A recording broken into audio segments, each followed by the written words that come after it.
ధరణి versus Bhubharati ఇప్పుడు తెలంగాణలో ఇదే హాట్ టాపిక్. గత బీఆర్ఎస్ ప్రభుత్వం ఎంతో ప్రతిష్టాత్మకంగా తీసుకొచ్చిన ధరణి స్థానంలో కొత్త చట్టాన్ని తెచ్చింది కాంగ్రెస్ సర్కారు. భూభారతి నూతన రెవెన్యూ చట్టం 2025 ఇవాల్టి నుంచి అమల్లోకి వచ్చింది. గతంలో బీఆర్ఎస్ తెచ్చిన ధరణి పోర్టల్ కొద్ది రోజులు బాగానే సేవలందించినా ఆ తర్వాత వివాదాలకు కేంద్రంగా మారిపోయింది. భూమి రిజిస్ట్రేషన్లు, మ్యూటేషన్లు, ఆస్తుల బదిలీలకు సంబంధించి సురక్షితమైన సేవలను అందించడం కోసం ఈ పోర్టల్ను తెచ్చింది అప్పటి ప్రభుత్వం. అయితే ఈ పోర్టల్లోని కొన్ని లోపాలు రైతులతో పాటు సామాన్యులకు చుక్కలు చూపెట్టాయి. ఇక ధరణిని అడ్డం పెట్టుకుని బీఆర్ఎస్ వాళ్ళు ప్రభుత్వ భూములను కాజేశారని కాంగ్రెస్, బీజేపీ తీవ్ర విమర్శలు చేశాయి. అయితే వీటన్నింటికి ఫుల్ స్టాప్ పెడుతూ భూభారతి చట్టాన్ని తెచ్చింది రేవంత్ సర్కార్. మరి ధరణి, భూభారతి మధ్య ఉన్న తేడాలేంటి?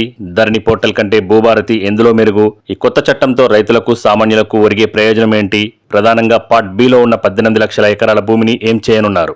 ధరణి పోర్టల్లో భూ సమస్యలకు సంబంధించి దరఖాస్తు చేసుకోవడానికి 33 మాడ్యూళ్లు ఉండేవి. ఒక్కో సమస్యకు ఒక్కో మాడ్యూల్ను ఏర్పాటు చేశారు. అయితే అవగాహన లేకపోవడం వల్ల చాలా మంది రైతులు ఒకదానికి బదులు మరో మాడ్యూల్లో అప్లికేషన్ పెట్టుకునేవారు. అధికారులు వాటిని రిజెక్ట్ చేసేవారు. దీంతో ప్రతిసారి 1200 రూపాయలు చెల్లించి పదే దరఖాస్తు చేయాల్సి వచ్చేది. ఇప్పుడు ఆ మాడ్యూళ్ల సంఖ్యను 6కు తగ్గించారు. దీంతో అప్లికేషన్లు అప్లోడ్ చేసుకోవడం తేలికవుతుంది. భూభారతి పోర్టల్లో దరఖాస్తు చేస్తే డైరెక్ట్ గా ల్యాండ్ ఓనర్ ఫోన్ నెంబర్కే మెసేజ్లు వస్తాయి. రైతుల అప్లికేషన్ స్టేటస్ చూసుకునేలా ట్రాకింగ్ సిస్టమ్ కూడా ఉంటుంది. ధరణి పోర్టల్లో ల్యాండ్ డాక్యుమెంట్లు కనిపించేవి కావు, కానీ భూభారతిలో ఎక్కడి నుంచైనా భూముల వివరాలు చూసేలా ఏర్పాట్లు ఉన్నాయి. వాస్తవానికి తెలంగాణలో 2020కి ముందు 32 కాలంలతో పహానీ ఉండేది. అందులో భూ యజమాని పేరు, భూ ఖాతా, సర్వే నెంబర్ ఇలా 32 కాలంలు ఉండేవి. ధరణి పోర్టల్ ద్వారా రైతు పేరు మాత్రమే ఉండేలా పహానీని అమలు చేసింది. ఈ క్రమంలో భూముల వివరాల లభ్యత లేక రైతులు చాలా ఇబ్బందులు పడ్డారు. అయితే భూభారతిలో ప్రస్తుత అవసరాలకు తగ్గట్టుగా కేవలం 11 కాలంలతో కొత్త పహానీని ఏర్పాటు చేశారు. ఇక భూముల విలువ పెరుగుతున్న కొద్దీ వివాదాలు కూడా పెరుగుతూనే ఉంటాయి. తెలంగాణలో మనం ఈ సమస్యను చూసాం. గతంలో భూ రికార్డులు సరిగా లేకపోవడంతో వీటిని పరిష్కరించడం కూడా అధికారులకు కష్టంగా ఉండేది. ధరణి పోర్టల్ వచ్చాక ఇది మరింత ఇబ్బందికరంగా మారిందనే విమర్శలు వచ్చాయి. అయితే భూభారతి చట్టంలో ఇందుకోసం ఒక మంచి పరిష్కారాన్ని చూపారు. ఏదైనా భూ సమస్య ఉంటే ఎంఆర్ఓ స్థాయిలో పరిష్కారం కాకపోతే ఆ పైన ఆర్డీఓకు, అక్కడి నుంచి కలెక్టర్కు అప్పీల్ చేసుకోవచ్చు. ఒకవేళ కలెక్టర్ ఇచ్చే ఉత్తర్వులతో విభేదిస్తే 30 రోజుల్లో భూ పరిపాలనా ట్రైబ్యునల్లో సవాల్ చేసుకునే వెసులుబాటు ఉంటుంది. లీగల్ ఇష్యూస్ పరిష్కారానికి ల్యాండ్ ట్రిబ్యునల్లు సైతం ఏర్పాటు చేస్తారు.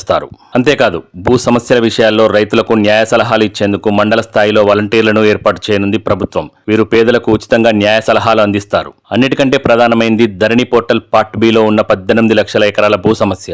2017-18లో నాటి ప్రభుత్వం చేపట్టిన భూ దస్త్రాల ప్రక్షాళన సందర్భంగా చిన్న సమస్యలతో పక్కన పెట్టిన 18 లక్షల ఎకరాల భూములకు భూభారతి ద్వారా స్పష్టత తీసుకురానుంది ప్రభుత్వం. వీటిపై హక్కుల జారీకి భూభారతి చట్టం ద్వారా అవకాశం కల్పించనున్నారు. భూభారతి చట్టాన్ని అనుసరించి గ్రామాల్లో ఉన్న అన్ని రకాల భూముల హక్కుల రికార్డులను రూపొందిస్తారు.